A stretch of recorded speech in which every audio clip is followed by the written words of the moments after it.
When are you coming to the Mr. Philippines? President, do you support the Justice Department seeking a new interview with Ghislaine Maxwell? Did you urge the Attorney General to seek one? I don't know anything about it. They're going to what? Meet her?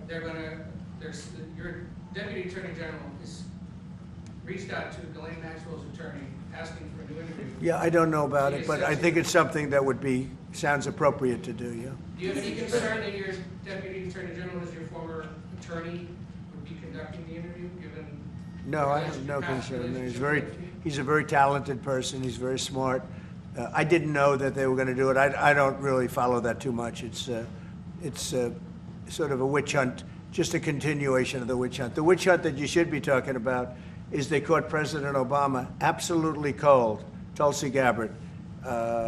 What they did to this country in 2016, starting in 2016, but all the way going up to 2020 in the election.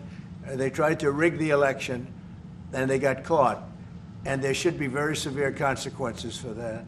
You know, when we caught Hillary Clinton, I said, you know what? Let's not go too far here. It's the ex-wife of a president, and I thought it was sort of terrible. And I let her off the hook, and I'm very happy I did. But it's time to start, after what they did to me, and whether it's right or wrong, it's time to go after people. Obama's been caught directly. So people say, oh, you know, a group. It's not a group. It's Obama. His orders are on the paper. The papers are signed. The papers came right out of their office. They sent everything to be highly classified. Well, the highly classified's been released. And what they did in 2016 and in 2020 is very criminal. It's criminal at the highest level. So that's really the things you should be talking about. I know nothing about the other, but I think it's appropriate that they do go. May I ask you about that, Mr. President? Yeah. Tulsi Gabbard has submitted a criminal referral to the Department of Justice. From your perspective, who should the DOJ target as part of their investigation? What specific figures in the Obama administration? Well, based on what I read, and I read pretty much what you read, it would be President Obama. He started it. And Biden was there with him, and Comey was there, and Clapper. The whole group was there. Brennan, they were all there in a room. Right here, this was the room. This is much more beautiful than it was then, but that's okay. I have nice pictures up. They came out of the vaults. They were in there for 100 years. This is much more beautiful.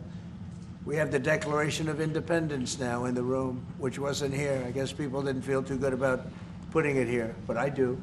But you know what? If you look at those papers, they have them stone cold, and it was President Obama. It wasn't lots of people all over the place. It was them too. But the leader of the gang was President Obama, Barack Hussein Obama. Have you heard of him? And except for the fact that he gets shielded by the press for his entire life, that's the one look, he's guilty. It's not a question. You know, I like to say, let's give it time. It's there. He's guilty. This was treason. This was every word you can think of. They tried to steal the election. They tried to obfuscate the election. They did things that nobody's ever even imagined, even in other countries. You've seen some pretty rough countries. This man has seen some pretty rough countries, but you've never seen anything like it. And we have all of the documents. And from what Tulsi told me, she's got thousands of additional documents coming. So President Obama, it was his concept, his idea, but he also got it from crooked Hillary Clinton. Crooked is a $3 bill. Hillary Clinton and her group, the Democrats, spent $12 million to Christopher Steele to write up a report that was a total fake report. Took 2 years to figure that out, but it came out that it was a total fake report. It was made up fiction. And they used that. Now, the one thing they weren't able to do was to, and probably the only thing I respect about the press in years is the press refused to write it before the election. They refused to put it in. The Steele report was a disaster. All lies, all fabrication, all admitted, an admitted fraud. She paid $12 million, and the Democrats, for that report to a wise guy named Christopher Steele. He wrote a phony report, and they wanted to get that report in before the election. And I'll tell you what, I talk about all the time, the fake news, how bad it is. But in this case, they wouldn't do it. They saw it, they read it, and they said, we don't believe it.